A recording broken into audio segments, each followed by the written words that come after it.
Taking your dog for a walk can be really enjoyable, or it can actually be an awful mess where they're pulling you around and you're angry or you're embarrassed.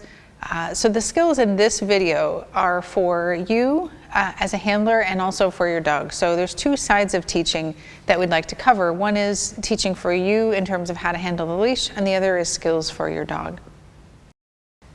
Knowing how to handle the leash and knowing how to be on a leash for a dog helps improve a lot of different things. One is safety, so teaching the dog to walk politely on leash makes it so it's more safe for you physically and also for the dog.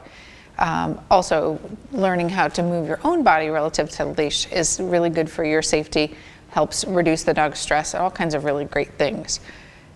It allows for freedom, you're able to walk the dog more, and health is good because you're not pulling on the dog's neck, you're not pulling on your own shoulders. And it's fun. It's more fun to walk with a dog in balance and in tune with each other. It's also good for reducing reactivity, like I said, because the dogs are not feeling like their leash is pulling them one direction and their interests are pulling them the other direction. There are 4 ways that you can improve your walks. One is for you, or 2 ways are for you. First of all, equipment, getting the right equipment.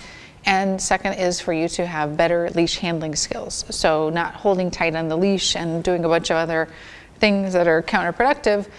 We'll show you some very specific things that are useful for being able to walk your dog. The other is for the dogs. So loose leash walking. So feeling if there's any pressure on a leash that they go in the direction of that pull. So they're learning to keep the leash loose themselves. And then also heel position. So being able to tell your dog, heel, and then have them walk directly beside you as you go. So I'll talk about all of the different ways that you can do that in this video.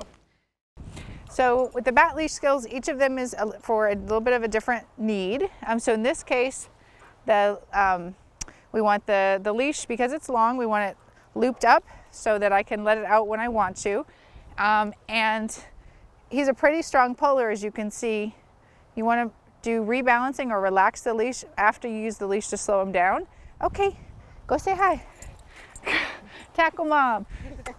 This is mime pulling, which is pretend pulling. I'm not actually pulling on the leash, I'm just sliding along it. Good boy.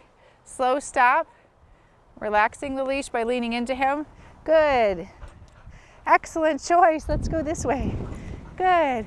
I have a long leash so I can let some out if I wanted to. Slow stop, and then use that to catch up using shorter. Good boy. All right, long leash, slow stop, relax the line. Okay, go say hi. Good boy.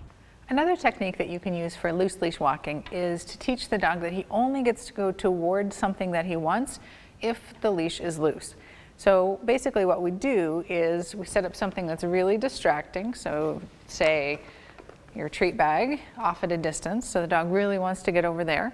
And then basically, if the dog is on a loose leash, he gets to walk toward it. If he's on a tight leash, then you say, too bad, and then go back and have a little short break. So maybe 10 seconds, and then you start walking forward again. As long as the leash is loose, they can keep going toward those treats. If it gets tight again, or looks like it's about to get tight, you say, too bad. I would do a slow stop at that point, so there's not tight pressure on the leash. So too bad, slow stop, turn around and go back the other direction. Eventually the dog learns that the only way to get to those treats is to go on a loose leash. And usually the first time is about sometimes 15, 20 minutes. And then they speed up. They sort of get the process that it is their action that's making them have to go away, and they get to go closer when that leash is loose. I know a trainer, I forget her name actually, Helix Fairweather maybe, who did an awesome experiment or work with teaching her alpacas or goats or sheep or something that they could go toward the females in heat if they were on a loose leash. So that was a nice reinforcer for them, and so they learned pretty quickly to go on that loose leash. The reinforcer should not always be on your body. So it's really handy to have these treat pouches, right? However, if the only time you train is when your treat pouch is on, that means the only time the dog works is when your treat pouch is on. So what I like to do is have treats, first of all, if you're just training inside, have treats staged in different places in your house. Do a little bit of healing or whatever you're working on. Click for that and then run over to the treat jar and grab a treat and give it to your dog. Or toys, have a toy off, somewhere hiding in a tree. You click and then you run over and get that toy out of the tree, or off the top of someone's car or whatever. So have a variety of reinforcers, so toys, treats, and things like speed or other things or activities that your dog wants. So a variety of reinforcers, but coming from a variety of different locations, so your dog can't predict when exactly they're going to get a reinforcer. What you want your dog thinking is it's always possible for this reinforcer to come. And that way you don't have that problem that people say, well, my dog only works when he knows I have treats. Well, how does he know?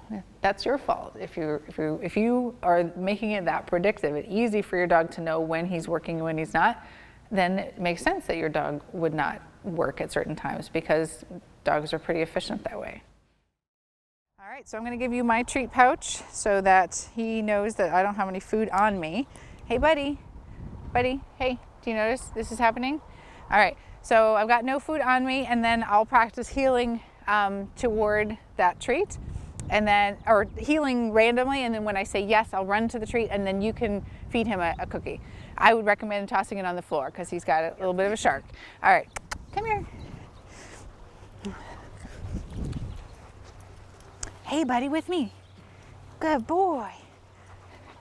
Yes, let's go. All right, after he finishes that, we'll do that again. Buddy, this way. Good. Thanks, dude.